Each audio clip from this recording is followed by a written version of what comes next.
Hi, welcome to FallingLeaf.com. Today we're going to be talking about microeconomics, specifically supply, demand, elasticity of demand. Today, Mr. Petrasco here is going to be teaching about supply and demand.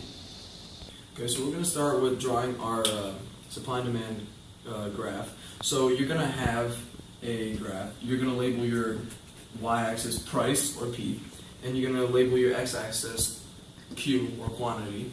Next, you're going to have your up-sloping supply curve, and you're going to label that S for supply, and you have a down-sloping demand curve labeled demand. Now, this point right here is called equilibrium. That's your best combination, quantity and price, or price and quantity. We've got shifts for demand and our demand and supply curves, and for that we go over to our determinants. So a mnemonic device for supply is rotten. Now the R for rottens stands for resource prices, so the inputs in producing the good. Other goods O stands for other goods, and that means the substitution of how you make your goods. T is for technology. If you've got higher advanced technology or more technology, you can produce more of a good. The second T, we've got taxes and subsidies. So taxes are bad and subsidies are good. If you've got a tax on your firm, then it will produce less. Your supply will shift here. It will shift back because it'll be more costly to produce the good. And then you've got subsidies, which are good. And subsidies make it cheaper to produce the good, so your supply will increase to here, from there to here.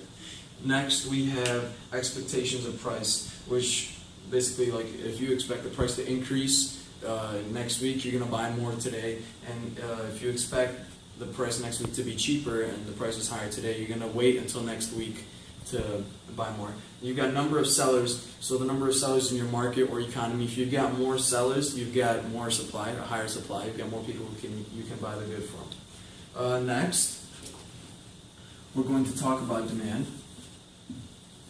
The determinants for demand are a mnemonic term, or a mnemonic term would be tribe. So the T in tribe stands for tastes and preferences of our consumers. So if consumers like chocolate more than they like water, they're going to want more chocolate. So their demand for chocolate will be higher. Next, you've got related goods, and for related goods, you've got two kinds. You've got substitutes and complements. And for substitutes, let's say Ford increases their price. And a substitute good for a Ford car would be a Dodge car. So since Ford increased their price, the quantity demand for a Dodge car is going to increase because less people are going to want to buy the Ford product. So the quantity demanded of a Dodge product will increase. Now for the complement for a related good, let's say the price of the iPhone increases. So then since the price of the iPhone increases, more people are going to buy the iPhone, and they're going to spend less on the cases for the iPhone. So the quantity demanded of the cases will drop down. Next, we've got T. And T stands for income. Or I, my bad. I stands for income. And income splits into two categories. We've got normal and inferior goods. Normal goods, we've got, if your income increases, you're going to buy more of a good. So let's say your paycheck just got in and you really like steak. Well, you're going to go buy more steak.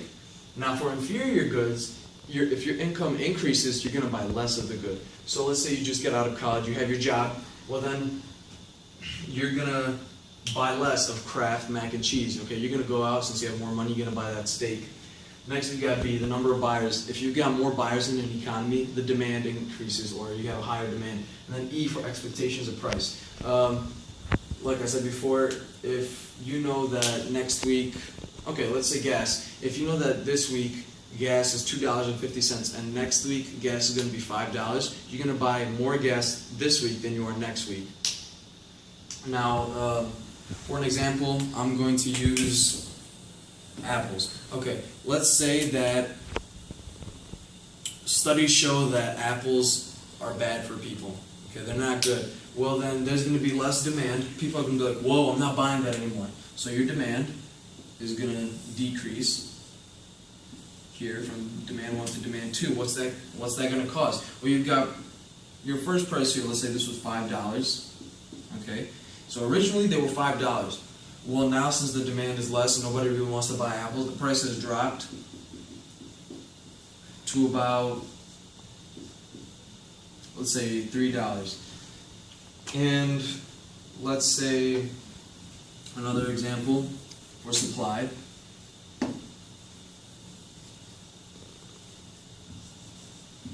Let's say that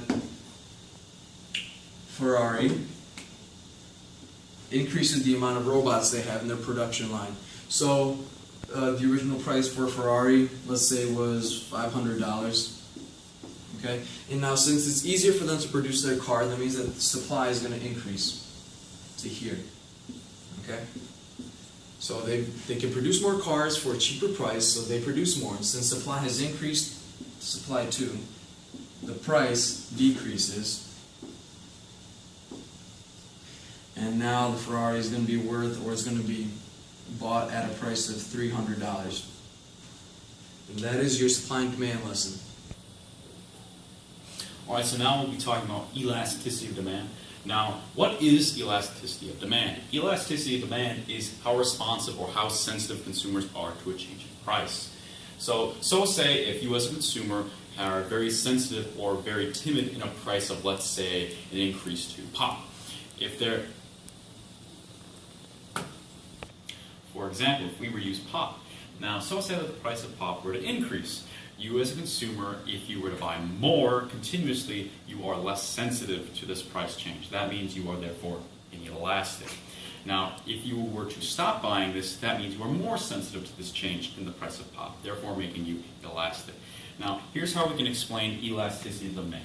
If your elasticity of demand is greater than 1, therefore you are elastic. If your elasticity of demand is less than 1, you are inelastic.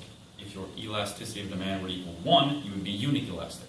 Now, some two extra ones that don't show up often but are there are elasticity equal to 0 and infinity.